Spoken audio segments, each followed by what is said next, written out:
رب العالمین والصلاة والسلام علی اشرف الانبیاء والمرسلین نبینا محمد وعلی آلہ وصحبہ اجمعین ومن تبعہم بإحسان الی یوم الدین اما بعد اعوذ باللہ من الشیطان الرجیم بسم اللہ الرحمن الرحیم والذین کفروا بعضهم اولیاء بعض الا تفعلوه تکن فتنة فی الارض وفساد کبیر صدق اللہ العظیم۔ یہ سورہ الانفال کی آیت نمبر 73 ہے۔ سورہ انفال کی آیت نمبر 73 ہے۔ اس میں اللہ رب العالمین بیان فرما رہا ہے کہ اور جو لوگ کافر ہیں وہ بھی ایک دوسرے کے رفیق ہیں۔ جو لوگ کافر ہیں وہ بھی ایک دوسرے کے رفیق ہیں۔ تو مومنو، اگر تم یہ کام نہ کرو گے تو زمین میں فتنہ برپا ہو جائے گا اور بڑا فساد برپا ہوگا۔ وہ آپس میں ایک دوسرے کے بھائی ہیں، تو تم آپس میں ایک دوسرے کے بھائی ہو، لیکن یہ تو حق ہے کہ وہ آپس میں بھائی ہیں، لیکن تم آپس میں بھائی اور کسائی ہو، ایک دوسرے کے خون کے پیاسے۔ تم یہ دیکھتے ہو کہ اس کے گھر کی دیوار میرے گھر سے نیچے ہی رہنی چاہیے، اونچی نہیں ہونی چاہیے۔ ہر ایک کا یہی حال ہے۔ اب اس میں تھوڑی اگر مسلک کی آمیزش ہو جائے، فرقے کی آمیزش ہو جائے، اور حقیقت ہے کہ مسلک اور فرقے میں جب آدمی آتا ہے تو اور زیادہ پھر دل سے بھر جاتا ہے، اور مسلمانوں کو ان کے علماء نے مسلکوں میں اور فرقوں میں بانٹ دیا ہے۔ کوئی سنی ہے، کوئی وہابی ہے، کوئی بریلوی ہے، اور معلوم نہیں کتنے ایسے فرقے، سب الگ الگ مسلکوں میں اور فرقوں میں بٹے ہوئے ہیں۔ کوئی نہیں چاہتا کہ ایک راستے پر آ جائے۔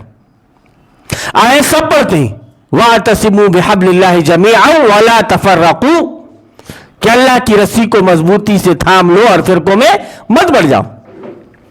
آئے سب پڑھتے ہیں، فرقوں میں نہ بٹنے کے بارے میں سب بولتے ہیں، لیکن سب کا یہی مدعویٰ ہے کہ میرا فرقہ حق ہے۔ کل حزب بما لدیہم فرحون، ہر فرقہ یہ سمجھتا ہے، ہر آدمی اپنے اپنے آپ میں مگن ہے، ہر فرقے والا، ہر مسلک والا اپنے آپ میں مگن ہے۔ اس آیت کو ہم ذکر کر رہے ہیں الولا والبرا، بھلا اور برا، اس سلسلے میں۔ اس آیت کے ضمن میں حافظ ابن کثیر رحمۃ اللہ علیہ ذکر کرتے ہیں کہ لما ذکر تعالی ان المؤمنین بعضهم اولیاء بعض، کہ مومن جو ہیں یہ ایک دوسرے کے دوست ہیں، ایک دوسرے کے ولی ہیں۔ اور اس کے بعد میں انہوں نے ذکر کیا کہ قطع الموالات بینہم و بین الکفار، یہ آیت جو ہے وہ دلالت کرتی ہے کہ ان کے درمیان اور کفار کے درمیان جو دوستی ہے وہ نہیں ہونی چاہیے، وہ کٹ جانی چاہیے۔ جبکہ آدمی اچھی طرح سے جانتا ہے کہ الکفر ملت واحدہ، ایک ہی ملت سے ہے وہ، اور یہ تمہارے دوست نہیں ہو سکتے۔ یہود و نصارہ کے سلسلے میں بھی بیان فرمایا کہ ولن ترضی عنک الیہود ولا النصارى، کہ یہود و نصارہ تم سے راضی نہیں ہو سکتے۔ اب یہ ساری آیات اگر آپ کے سامنے آئیں اور آنے کے بعد میں پھر دوسرے مولانا کا پروگرام آپ کے سامنے آئے اور وہ بتائیں کہ نہیں قرآن کی دوسری آیات یہ بھی ہے، تو ہم اصل میں ایک ملت ہے، ہم ایک ملت ہے، آدم اور حوا کی اولاد ہے، آدم اور حوا کی اولاد ہے، نعرے بلند کریں، ہندو مسلم سکھ عیسائی آپس میں ہیں بھائی آدم کی اولاد ہونے کی حیثیت سے، لیکن جہاں آپ نے اسلام قبول کیا کچھ امتیاز ہو گیا، کچھ فرق ہو گیا۔ جیسے کہ دنیا میں آپ دیکھتے ہو کہ ایک آدمی اگر ایک پارٹی میں ہے تو اسی وقت میں وہ دوسری پارٹی میں نہیں ہو سکتا، جو رولنگ پارٹی ہے ابھی اس میں جو بھی موجود ہے وہ اپوزیشن میں نہیں ہو سکتا، کہ ہو سکتا ہے نہیں ہو سکتا وہ۔ اور ہاں یہ الگ بات ہے کہ اگر کچھ ودھائکوں کو خرید لیا جائے،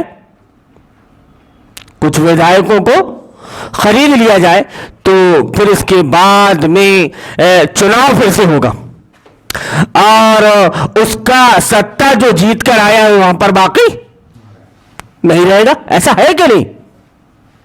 جب دنیا میں یہ ہے کہ ایک پارٹی کا آدمی بیک وقت اس میں بھی اور اس میں بھی نہیں رہ سکتا، تو پھر دنیا میں تو حزب اللہ اور حزب الشیطان دو گروہ، حزب اللہ میں رہنے والا حزب الشیطان میں کیسے شامل ہو سکتا ہے؟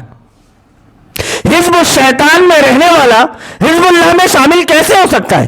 اسے کسی ایک گروہ سے نکل کر دوسرے گروہ میں آنا ہوگا، بیک وقت وہ دونوں گروہ پر موجود نہیں رہ سکتا۔ اس سے بہتر تو مدینہ کے منافقین تھے۔ آج کی جو کنڈیشن مسلمانوں کی ہے ان حالات کو دیکھ کر ہم اگر یہ تجزیہ کریں کہ بہرحال وہ بہتر تھے، پھر بھی وہ جہنم کے سب سے نچلے طبقے میں، ان کے جیسا تمہارا عمل نہیں، اس کے بعد میں تم دعوے دار کہ تم جنت میں جاؤ گے، یہ کیسے ہو سکتا ہے؟ کہ انہوں نے سامنے سے رسول اللہ صلی اللہ علیہ وسلم کو دھوکہ دیا اور تم قرآن کی آیات پڑھ کر نبی کے مشن کو دھوکہ دے رہے ہو۔ دونوں میں فرق کیا رہا؟ کہ ان کا جو کام تھا وہی کام تمہارا بھی ہے، جو عمل ان کا تھا وہ عمل تمہارا بھی ہے۔ اب جب دونوں کا عمل ایک سا ہے تو نبی کے زمانے کے منافق جہنم میں اور آج کے زمانے کے منافق جنت میں، ایسی کوئی دلیل مولانا صاحب؟ بھائی دلیل دلیل دلیل، ہمیشہ آپ دلیل کی بات کرتے ہو تو دلیل لاؤ پھر، اور ایسی دلیل لاؤ کہ جو موقع محل کے حساب سے ہو، ایسا نہیں کہ کہیں کا رولا کہیں کی مٹی، کہیں کی دلیل کہیں لا کر کے فٹ کر رہے ہو آپ، ایسا نہیں چلے گا۔ ہاں یہ چیزیں چل سکتی ہیں ان کے سامنے جو جانتے ہیں کہ ارے باپ رے بہت بڑے مولانا ہیں، بہت بڑے مولانا ہیں، ان کے پاس اتنی ڈگریاں ہیں، ان کی ڈگریوں کو دیکھ کر ہی جو مرعوب ہو جاتا ہے، یہ دلیلیں ان کے سامنے چلیں گی۔ اور جو اللہ رسول کا ماننے والا ہوگا اس کے پاس ان کی یہ دلیلیں بوکس نہیں چلیں گی۔ کیوں کہ وَاتَّقُوا فِرَاسَةَ الْمُؤْمِنِ فَإِنَّهُ يَنظُرُ بِنُورِ اللَّهِ، کہ مومن کی فراست سے بچو کیونکہ وہ اللہ کے نور سے دیکھتا ہے۔ تو یہاں پر یہ چیز جو ذکر کی گئی کہ اس مسئلے میں اللہ تبارک و تعالیٰ نے، اب یہاں پر دیکھو آپ کہ یہ جو ذکر کیا گیا کہ وَالَّذِينَ كَفَرُوا بَعْضُهُمْ أَوْلِيَاءُ بَعْضٍ إِلَّا تَفْعَلُوهُ تَكُنْ فِتْنَةٌ فِي الْأَرْضِ وَفَسَادٌ كَبِيرٌ، کہ جو لوگ کافر ہیں وہ بھی ایک دوسرے کی رفیق ہیں، تو مومنو اگر تم یہ کام نہ کرو گے تو زمین میں فتنہ برپا ہو جائے گا اور بڑا فساد برپا ہوگا۔ اب یہ ہو رہا ہے کہ نہیں؟ دنیا میں بڑا فساد برپا ہو رہا ہے کہ نہیں؟ کہ ایک آدمی بیک وقت ایک جگہ بھی ہے اور دوسری جگہ بھی، ایک اللہ کی پارٹی میں بھی ہے اور دوسری طرف شیطان کی پارٹی میں بھی۔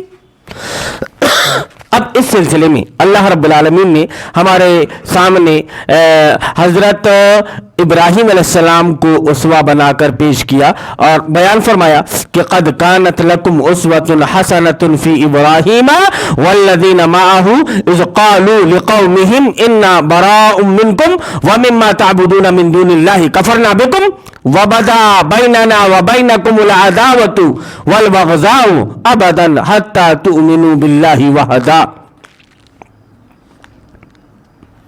کہ اللہ رب العالمین بیان فرما رہا ہے کہ تم لوگوں کے لیے ابراہیم علیہ السلام اور ان کے ساتھیوں میں ایک اچھا نمونہ ہے. جب انہوں نے اپنی قوم کے لوگوں سے کہا کہ ہم تم سے اور ان بتوں سے جن کو تم خدا کے سوا پوجتے ہو بے تعلق ہیں، تمہارے معبودوں کے کبھی قائل نہیں ہو سکتے، ہم تمہارے معبودوں کے کبھی قائل نہیں ہو سکتے، اور جب تک خدائے واحد پر تم ایمان نہ لاؤ ہم میں اور تم میں ہمیشہ کھلم کھلا عداوت اور دشمنی رہے گی. یہ کون بیان فرما رہا ہے؟ کس کے بارے میں بیان فرما رہا ہے؟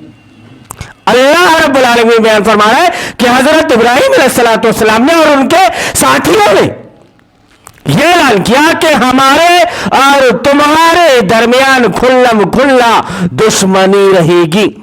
اب یہاں پر آدمی ایک بات یہ پیش کر سکتا ہے کہ مولانا صاحب وہ ابراہیم علیہ السلام نے اپنے باپ کے لیے، اپنے باپ آزر کے لیے اللہ رب العالمین سے مغفرت کی دعا کی تھی. ہاں تو ٹھیک ہے، دیکھ لیتے ہیں قرآن اس سلسلے میں کیا کہتا ہے. بات دلائی سے ہو. کبھی کیا ہوتا ہے کہ وہ یوسف کی بات لے کر آ گئے کہ انہوں نے کہا کہ اجعلنی علی خزائن الارض، مجھے زمین کے خزانوں پر آپ متعین کر دو، انی حفیظ علیم، میں جانکار بھی ہوں اور حفاظت کرنے والا بھی ہوں. تو گویا اس سے یہ معلوم ہوا کہ جو جس چیز کا اہل ہے، جو جس چیز کا اہل ہے، جس چیز کی قابلیت، جس چیز کی لیاقت اور جس چیز کی صلاحیت آدمی کے اندر موجود ہے، تو پھر وہ آدمی اس جگہ کے لیے اپنا عہدہ مانگ سکتا ہے. اس میں کوئی دقت نہیں. ہاں تو ابراہیم علیہ حضرت یوسف علیہ السلام کے ساتھ نامانکن پتر کس کس نے بھرا تھا صاحب؟ ہے نا؟ قرآن سے دلیل دے رہے ہو آپ تو یہ بھی لے کر آؤ. ہاں کس کے کتنی ووٹنگ ہوئی تھی صاحب؟ حضرت یوسف علیہ السلام کو کتنے ووٹ ملے تھے؟ ظاہر سی بات ہے کہ اس وقت، اب آپ کے کہے انوسار، کہ اس وقت جو بھی اس وقت کا وزیر مالیات رہا ہوگا، وزیر مالیات رہا ہوگا، اس کو تو دھکا لگا ہوگا کہ یار مجھے چھوڑ کر یوسف کو دے رہے ہیں. ہاں تو کچھ دلیل اس کے علاوہ. اور پھر اللہ رب العالمین نے نبی صلی اللہ علیہ وسلم کی اوپر آیت نازل فرمائی، الیوم اکملت لکم دینکم واتممت علیکم نعمتی، کہ آج میں نے تمہارے لیے تمہارے دین کو مکمل کر دیا. مولانا صاحب کسی نبی کے بارے میں آپ اس سے پہلے بتا دیں کہ اللہ رب العالمین نے ان کے سلسلے میں کہا ہو کہ میں نے تمہارے لیے تمہارے دین کو مکمل کر دیا. کوئی دلیل مولانا صاحب؟ نہیں مولانا صاحب کوئی دلیل نہیں ہے، بس وہ ہمارے پاس وہ ایک ہی ہے جھنجھنا ہلانے کے لیے. کیوں کہ جاؤ جو چیز ہمیں کتاب اللہ سے ہمارے فائدے کی سمجھ میں آتی ہم اس کو لے لیتے ہیں، اور جو چیز ہمارے نقصان کی سمجھ میں آتی ہم اس کو چھوڑ دیتے ہیں. ہاں مولانا صاحب ہم مان رہے ہیں کہ ہمارا عمل یہ ہے کہ فتؤمنون ببعض الکتاب وتکفرون ببعض، کہ ہم قرآن کے بعض حصے پر ایمان لاتے ہیں اور بعض حصے کو ہم چھوڑ دیتے ہیں. ہاں تو پھر ایسے ہی لوگوں کے لیے اللہ رب العالمین کی وعید ہے کہ لہم خزی فی الدنیا ولہم فی الآخرۃ عذاب عظیم، کہ ایسے لوگوں کے لیے دنیا میں ذلت و رسوائی ہے اور آخرت میں دردناک عذاب ہے.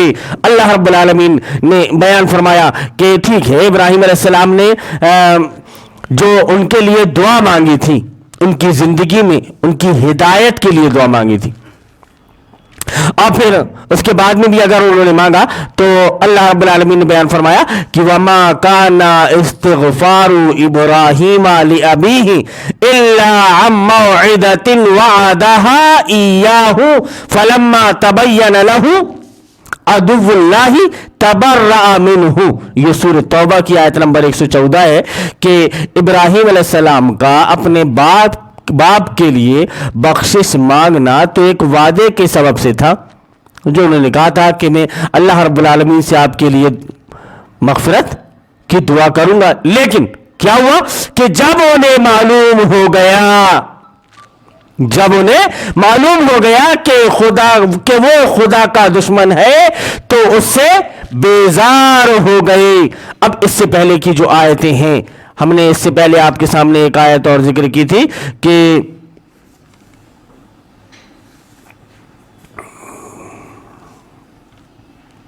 یا ایھا الذین آمنوا لا تتخذوا آباءکم واخوانکم اولیاء ان استحبوا الکفر علی الایمان ومن یتولہم منکم فاولئک هم الظالمون. یہ آیت ہم نے آپ کے سامنے ذکر کی تھی اس سے پہلے کے درس میں، تو اس کو اگر آپ اس کے ساتھ میں ملا کر کے دیکھیں کہ یہ سمجھ میں آ گیا کہ نہیں، اللہ رب العالمین کے ہاں آپ کا دوست وہی ہے، آپ کا دوست یا آپ کا ساتھی وہی ہے جو اللہ رب العالمین پر ایمان لانے والا ہے.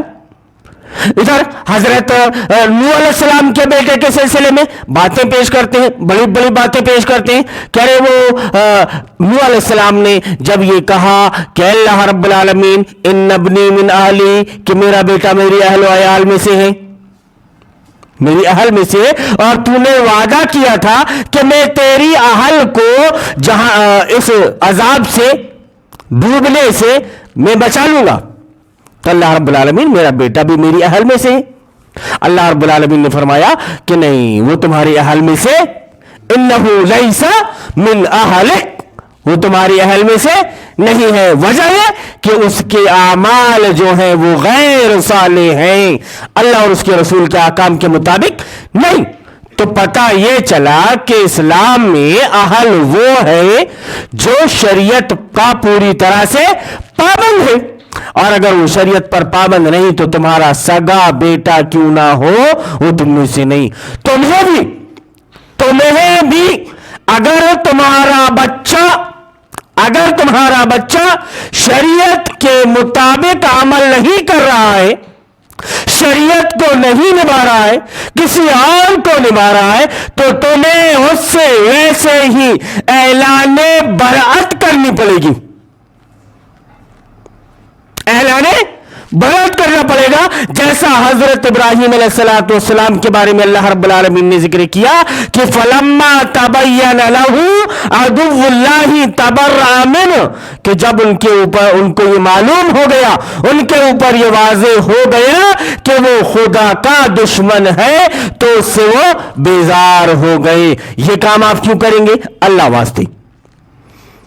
تو ظاہر سی بات ہے کہ آپ بیٹے کو لے کر ڈھوتے رہو گے، یا باپ اپنے سے بیٹا اپنے باپ کو لے کر ڈھوتا رہے گا. وجہ کیا؟ کہ وہ اللہ اور اس کے رسول کا دشمن ہے.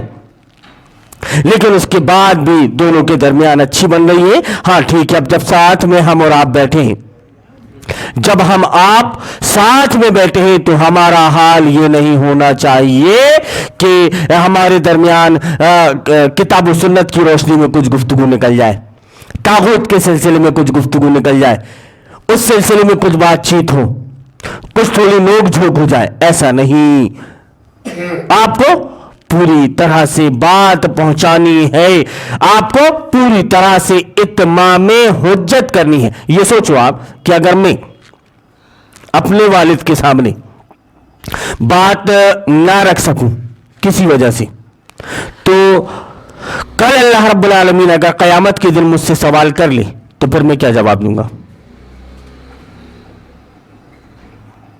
والد کا یہ حال ہے کہ اچھی طرح سے جانتے ہیں کہ یہ کیا ہے، کیا بولتے ہیں. مولانا صاحب روزانہ درس میں جاتے ہیں، درس دیتے ہیں، ان کے پروگرام آتے رہتے ہیں، ایسا نہیں کہ ان کے پروگرام نہیں آتے، اور ساری چیزیں اچھی طرح سے جانتے ہیں. لیکن اس کے بعد میں اگر میں ان کے سامنے اتمام حجت نہ کر دوں تو پھر یہ سمجھ لو آپ کہ اللہ رب العالمین کے پاس میں کھڑے ہو کر کہیں گے کہ اللہ رب العالمین دنیا بھر کو تو یہ گیان دیتے تھے، لیکن ہمیں انہوں نے کوئی بات نہیں بتائی. تو پورا ہمارا زندگی کا جو کیا کرایا تھا اس میں پانی پھر جانا ہے نا. تو کیوں نہ ہمارا کیے کرائے پر جو پانی پھرنے والا ہے وہ پانی نہ پھرے. اسی لیے آپ یہاں سے ایکٹیو ہو جاؤ, یہاں سے کھڑے ہو اور پوری طرح سے اتمام حجت کر دو. تو سن لو بھائی, واضح طور پر آپ سن لے کہ اگر ووٹ دیا آپ نے تو یہ سمجھ لینا کہ تمہارا بیٹا تمہارے جنازے میں شریک نہیں ہوگا. کسی طرح سے تو روکے, کچھ الٹیمیٹم تو دو, آپ کچھ سمجھ میں تو آئے, پھر بات آگے بڑھے گی. کچھ آگے سمجھائیں, کچھ بات بنائیں, کچھ بات رکھیں سامنے, کب بات ان کے سمجھ میں آئے گی. ورنہ مولوی نے تو اتنی دھاندلیاں کی, ایسا نقلی دین لا کر سامنے پیش کر دیا کہ اصلی دین کی بھی اب کوئی چمک باقی نہیں رہی. جیسا کہ اس میں پیتل کا پالش کر کے جو وہ لوہے میں پیش کر رہا ہے, پیتل میں بھی نہیں, پیتل کو چمکا کر کے بھی نہیں, وہ پیتل میں نہیں بلکہ لوہے میں سونے کا پالش کر کے پیش کر رہا ہے اور بتا رہا ہے کہ دیکھو یہی سونا ہے, دیکھو یہی سونا ہے, اور وہ اس کو سونا سمجھ بیٹھے ہیں. یہاں پہ حضرت ابراہیم علیہ السلام نے یہ کہا کہ جیسے ان کو پتا چلا کہ ان کے والد اللہ کے دشمن ہیں, فلما تبین له عدو اللہ تبرأ منہ, جب ان کے لیے واضح ہو گیا کہ وہ اللہ کا دشمن ہے تو اس سے بیزار ہو گئے. اسی لیے اللہ تبارک و تعالیٰ نے اپنے نبی صلی اللہ علیہ وسلم کو اور تمام مومنوں کو مشرکین کے لیے بخشش و مغفرت کی دعا سے روک دیا ہے. فرمایا ما کان لنبی والذین آمنوا ان یستغفروا للمشرکین ولو کانوا اولی قربی من بعد ما تبین لهم انہم اصحاب الجحیم. یہ سورۃ توبہ کی آیت نمبر 113 ہے کہ نبی صلی اللہ علیہ وسلم اور ان لوگوں کے لیے جو ایمان لائے ہیں زیبا نہیں ہے کہ مشرکوں کے لیے مغفرت کی دعا کریں چاہے وہ ان کے رشتہ دار ہی کیوں نہ ہو, جبکہ ان پر یہ بات کھل چکی ہے کہ وہ جہنم کے مستحق ہیں. فلم بعدما تبین لهم انہم اصحاب الجحیم. لیکن آپ دیکھو گے کہ علماء اکرام کا حال یہ ہے کہ جیسے دیکھیں گے کہ ان سے ہمارا کچھ ان کو اگر ہم سورگواسی بول دیتے ہیں تو ہمارا کچھ معاملہ بن جائے گا, تو بیچارے باضابطہ اپنے بیان میں کہتے ہیں کہ وہ فلانا صاحب سورگواسی, کسی غیر مسلم کا نام لے کر فلانے صاحب سورگواسی, فیروز گاندھی سورگواسی, کچھ ہم کو مل جائے گا, کچھ ہم بن جائیں گے. یا اسی طرح سے یہاں کے آپ لوکل کے نام لے لیجئے جو گزر چکے ہیں, ان کے نام سامنے رکھ کر کے یہ کہ ان کے نام کو رکھ کر کے وہ کہیں کہ سورگواسی, کیسے بول سکتے بعد ما تبین لهم انہم اصحاب الجحیم, کہ اس کے بعد کہ ان کے پاس یہ بات واضح ہو چکی ہے کہ وہ جہنم کے مستحق ہیں. تو مولانا صاحب آپ ہی بتاؤ کہ جو یہ ایسا عمل کر رہا ہے وہ جہنم میں جائے گا یا نہیں جائے گا؟ جہنم کا مستحق ہے کہ نہیں؟ اللہ کے ساتھ دوسرے کو شریک کرنے والا. تمہارے اعمال ایسے تھے کہ تم ان کے پیر پڑتے تھے, ان کو کیا سمجھ میں آتا کہ دین کیا ہے؟ تمہارا حال یہ تھا کہ تم آگے پیچھے ان کا تھیلا پکڑ کر کے گھوما کرتے تھے, ان کو کیا سمجھ میں آئے گا کہ دین کیا ہے؟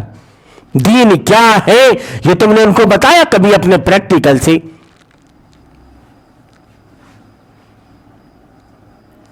کبھی ان کو دعوت دے کر, جیسا کہ مولانا صاحبوں نے بیچارہ غیر مسلموں میں دین کی دعوت, تو آپ ایک دن نکالو اور جاؤ ڈور ٹو ڈور اور ان کو جا کر کے دعوت دو. کبھی آپ تھانے میں پہنچ جاؤ, وہاں پہ جا کر کے قرآن پیش کرو, کبھی آپ کہیں پہنچ جاؤ وہاں جا کر کے آپ قرآن پیش کرو. بس آپ کا کام یہی رہ گیا ہے.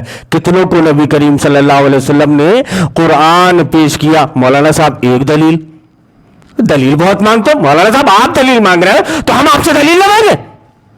تو بھائی غیر مسلموں کو نبی کریم صلی اللہ علیہ وسلم نے دین کی دعوت کیسے دی؟ ایسی قرآن پیش کیا جیسے تم قرآن پیش کر رہے ہو, یا پھر پریکٹیکل پیش کیا کہ ایک سچا مومن مسلم کیسا ہوتا ہے؟ اس کے بعد بھی انہوں نے نبی کریم صلی اللہ علیہ وسلم کی بات کو نہیں مانا. 13 سال آپ مکہ میں رہے, کس کشمکش کے ساتھ میں زندگی گزری آپ کو معلوم ہے, اچھی طرح سے معلوم ہے. جبکہ حال یہ تھا کہ جب آپ کو نبوت نہیں ملی تھی, سب نے ایک زبان ہو کر کے آپ کو یہ کہا تھا کہ صادق اور امین آدمی آ گیا, یہ جیسا فیصلہ کرے گا ہم ویسی بات مان لیں گے. آپ کو صفا پر کھڑے ہوئے تو لوگوں نے جیسے ہی آپ کو دیکھا اور کہا کہ ما جربنا الا علیک صدقہ, ہمیشہ ہم نے آپ کو سچ کرتے ہوئے پایا ہے, کبھی آپ نے غلط نہیں بولا. آخر کیا بات تھی کہ آپ نے لا الہ الا اللہ پیش کیا تو لوگوں نے آپ کو کہا کہ لہذا جماعتنا تبا لک یا محمد, لہذا جماعتنا کہ محمد تمہارے لیے بربادی ہو, تم نے ہمیں یہاں پہ اسی لیے جمع کیا تھا. تو انہوں نے لا الہ الا اللہ کے مفہوم کو اچھی طرح سے سمجھا تھا, جو مفہوم اس وقت کے مشرکین نے لا الہ الا اللہ کے اس مفہوم کو اتنی اچھی طرح سے سمجھا تھا جتنی اچھی طرح سے آج کا یہ مسلک پرست مولوی بھی نہیں سمجھ سکا ہے. اتنی اچھی طرح سے انہوں نے سمجھا تھا کہ پہلے شاٹ میں انہوں نے کہہ دیا کہ نہیں صاحب تم نے اسی لیے جمع کیا ہے کیا, ہاں پھر تو پورا گڑبڑ ہو جائے گا. یہ دیکھو محمد ایسا کام کر رہا ہے کہ باپ کو بیٹے سے, بیٹے کو باپ سے جدا کر رہا ہے, باپ کو چچا سے بھتیجے کو, بھتیجے کو چچا سے جدا کر رہا ہے, یہ ایسا کام کر رہا ہے. اس طرح کی باتیں آپ کے سامنے آتی رہیں, لیکن آپ صلی اللہ علیہ وسلم مسلسل اپنے مشن پر ڈٹے رہے, لوگوں کو اللہ کی طرف بلاتے رہے, اور بلانے میں آپ صلی اللہ علیہ وسلم نے کبھی سمجھوتے سے کام نہیں لیا. آپ غیر نظام اسلامی میں موجود تھے, لیکن اس کے بعد بھی آپ صلی اللہ علیہ وسلم نے کبھی سمجھوتا نہیں کیا. وہ معلوم نہیں کیسی کیسی چیزیں لا کر کے لوگ پیش کرتے ہیں, کبھی کسی کے نام سے, کبھی کسی کے نام سے, کبھی کچھ نام سے, کبھی صلح حدیبیہ کو لے آتے ہیں, الگ الگ چیزیں. وہ جب سامنے بیٹھ کر کے ساری بات پیش کریں تو پھر ان کا بھی ہم پوسٹ مارٹم کریں, لیکن ایسا نہیں ہوتا. کبھی ساتھ بیٹھ کر بات کرنے کے لیے وہ تیار نہیں ہوئے تھے اور نہیں ہو سکتے مرتے دم تک, کیونکہ انہیں اچھی طرح سے معلوم ہے کہ یہاں سے جو بات آتی ہے وہ پیور ہوتی ہے کتاب اللہ سنت رسول اللہ کی روشنی میں. یہ ہم سے دلیل مانگیں گے کہ غیر مسلموں کو جو قرآن ہم پیش کر رہے ہیں اس کی دلیل کیا ہے, تو ہم کیا جواب دیں گے؟ ارے میاں کوئی غلط کام ہے کیا قرآن دینا؟ سمجھ رہا, یہی ایک دلیل آئے گی, کوئی غلط کام ہے کیا قرآن دینا؟ اور غیر مسلموں میں ہم دین کا کام تو کر رہے ہیں, دین کی دعوت تو دے رہے ہیں, تو کیا ایسی دعوت نبی کریم صلی اللہ علیہ وسلم نے دی تھی؟ تو نبی کا کام نبی کے طریقے پر ہونا چاہیے. آپ صلی اللہ علیہ وسلم نے طاغوت کو کبھی تسلیم نہیں کیا. ایک سچا مسلمان طاغوت کو کبھی تسلیم نہیں کر سکتا, اور جو طاغوت کو تسلیم کرنے والی بات کر رہا ہے وہ مسلمان نہیں ہے, وہ طاغوت کا ایجنٹ ہے, وہ خود طاغوت ہے جو طاغوت کی طرف بلا رہا ہے. وہ طاغوت کا ولی ہے, اولیاء الطاغوت ہے, وہ طاغوت کا دوست ہے وہ, اور وہ طاغوت ہی کی طرف بلا رہا ہے. اللہ رب العالمین سے دعا ہے کہ اللہ رب العالمین ایسے طاغوت کے ولیوں سے نبی کی امت کو بچا کر رکھ. اللہ رب العالمین تو توفیق دے کہ وہ سمجھ سکیں کہ علماء حق کیا ہیں, ان کی دعوت کیا ہے, نبی صلی اللہ علیہ وسلم کا مشن کیا تھا, اس مشن پر وہ ہمیشہ قائم اور دائم رہیں. اللہم ارنا الحق حقا وارزقنا اتباعہ وارنا الباطل باطلا وارزقنا اجتنابہ, آمین یا رب العالمین. لوگوں کا رد و قبول ہرگز حق و باطل کا معیار نہیں ہے. لوگوں کی اکثریت اگر اندھیروں میں بھٹکنا اور ٹھوکریں کھانا چاہتی ہے تو خوشی سے بھٹکے اور ٹھوکریں کھاتی رہے. ہمارا کام ہر حال اندھیروں میں چراغ جلانا ہی ہے, اور ہم مرتے دم تک یہی کام کرتے رہیں گے. ہم اس سے خدا کی پناہ مانگتے ہیں کہ ہم بھٹکنے یا بھٹکانے والوں میں شامل ہو جائیں. خدا کا یہ احسان ہے کہ اس نے ہمیں اندھیروں میں چراغ جلانے کی توفیق بخشی. اس احسان کا شکر یہی ہے کہ ہم چراغ جلاتے جلاتے مر جائیں.